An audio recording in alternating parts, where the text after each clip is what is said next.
This is Bernard Judge. Today is April 13th, 2010, and we are at the Chicago History Museum talking to Senior Judge Marvin Aspen. Could you please state your name for the record? Marvin Aspen. Well, thank you very much for doing this interview on the oral history of Richard J. Daley, 1955 to 1976. Would you mind just very briefly, just the very top highlights, trace your career after you graduated from Roosevelt and Loyola? Well, I went on to Northwestern Law School, and then I went into the military for a short period of time where I was in the Judge Advocate section. From there, I was a draftsman for the Illinois Criminal Code, to revise the Illinois Criminal Code. From there, I went on to the State's Attorney's Office under a Republican, Ben Adamowski. Right. I was there for 8 months until he was defeated by a Democrat, Dan Ward. He kept me on, and after spending, about 2.5 years with Dan Ward in the State's Attorney's Office, I was hired by John Malanaphy, the Corporation Counsel of the City of Chicago, and that's coincidentally where I first met the mayor during that hiring period, and then stayed there until about 1970. I was out in practice for about a year, private practice. I handled mostly appeals and litigation. Then I was appointed to the Circuit Court of Cook County by Chief Judge Walter Schaefer, who made the first appointment at that time under a new provision of Illinois law which allowed the Illinois Supreme Court to fill vacancy appointments. Still going on today.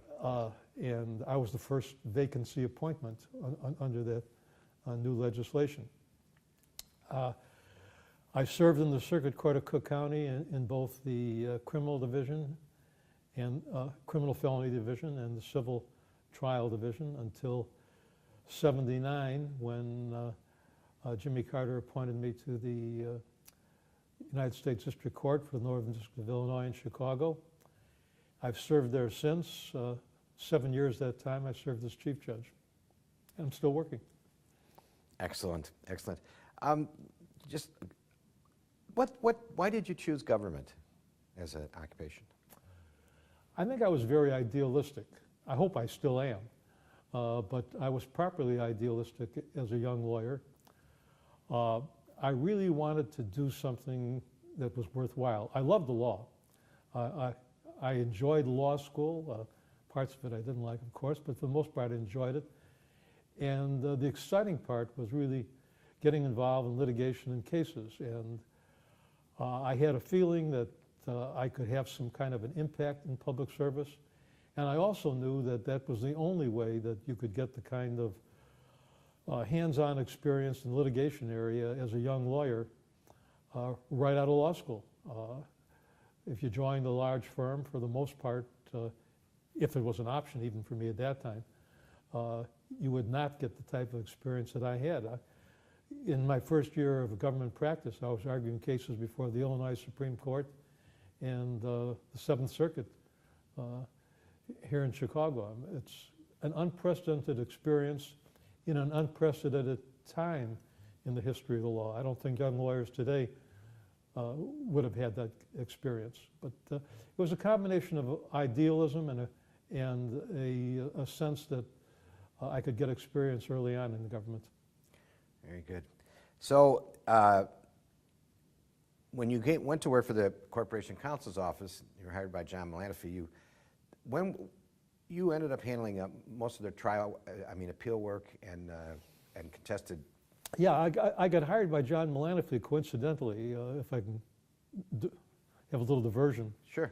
I met John Malanaphy for the first time when working for Ben Adamowski, a Republican. I filed a lawsuit, which you're probably familiar with.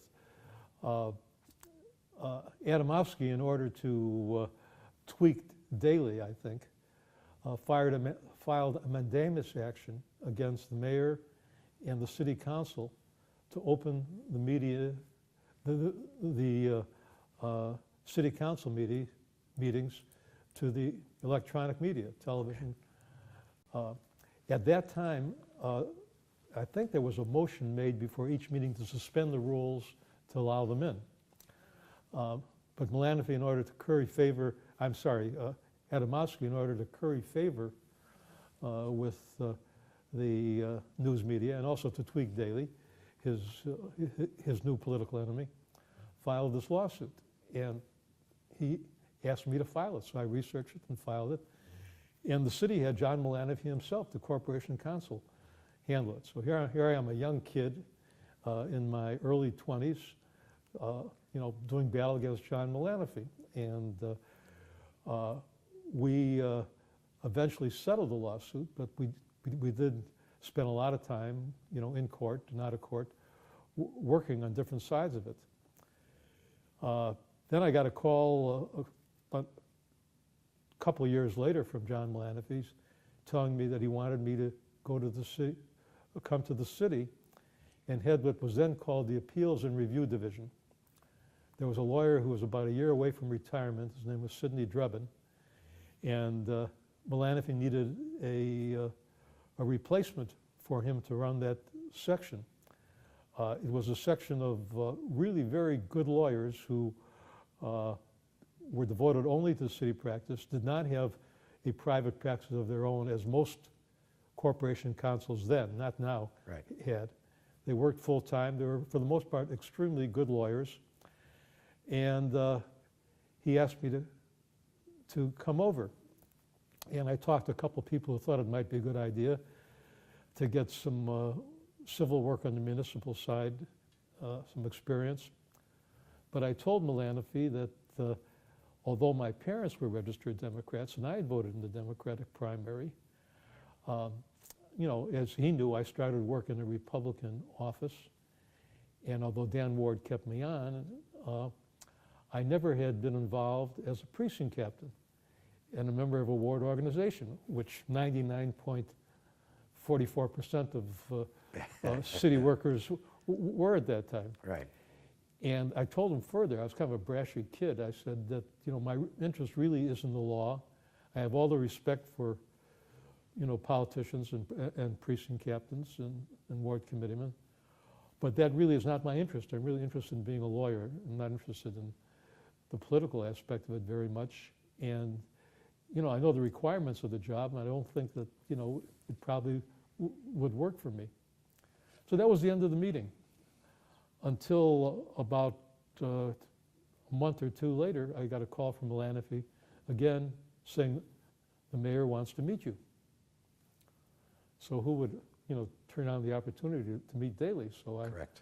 I went down and I met him, and I walked into his office, sitting there by himself. And he says to me, John says that you're a good lawyer.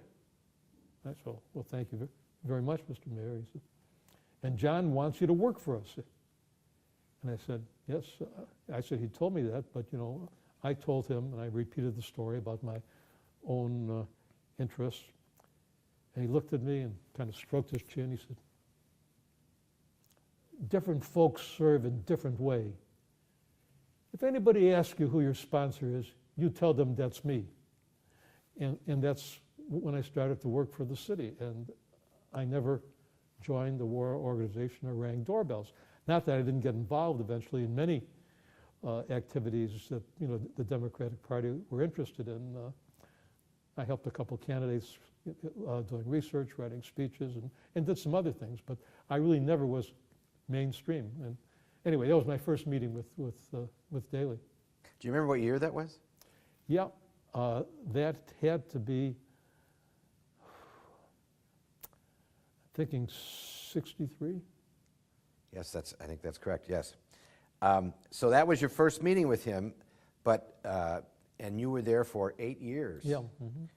And in that time, the mayor was involved with any number of significant lawsuits, from housing to the Shackman Act. And I'd like to hear about any interaction you had with him, and also, basically how he viewed the suits that you were trying. Well, let me answer the last question first. I can honestly tell you, because statute of limitations has passed, there's no reason for me to tell you otherwise, that the mayor never asked me to do anything, never, not once, that I thought was improper or that was somehow shading what the law is. My relationship with him, I was not a member of his inner coterie. My colloquies with him always were on particular cases that he was interested in, and the relationship was, I think, very honest and very pleasant. He was a very bright man, and I think he understood everything I was telling him, although obviously he never practiced in the area where I was practicing. Some of the cases. On an important case, I would go in and talk with them, sometimes with the corporation counsel, sometimes alone, just to brief him as to what was happening. One case stands out. In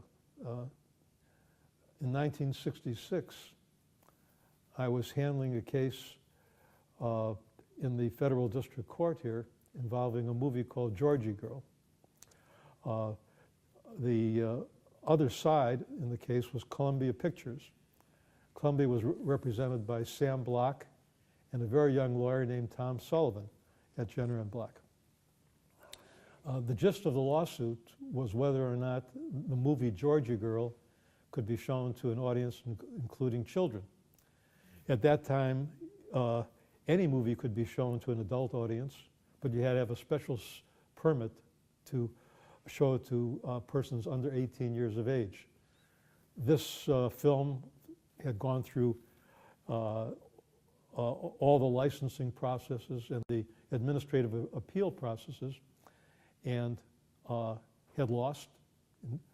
And Columbia Pictures filed an action against the city of Chicago in the federal court in regard to that case. And I handled that, as I handled a lot of First Amendment matters for the city at the time. The case was assigned to Abraham Lincoln Marovitz, who probably was Mayor Daley's closest friend outside of his family. They were close friends since the days they were at the legislature. That time I didn't know the full extent of their friendship, but You swore him in every year. every term. he swore him in every year. At that stage in Judge Marovitz's career, he didn't like to try cases. Settle. He liked to settle them, and he would settle them by guile, by pressure, by charm, any way he could. And this was a case where both sides did not want to settle. We wanted to be litigated.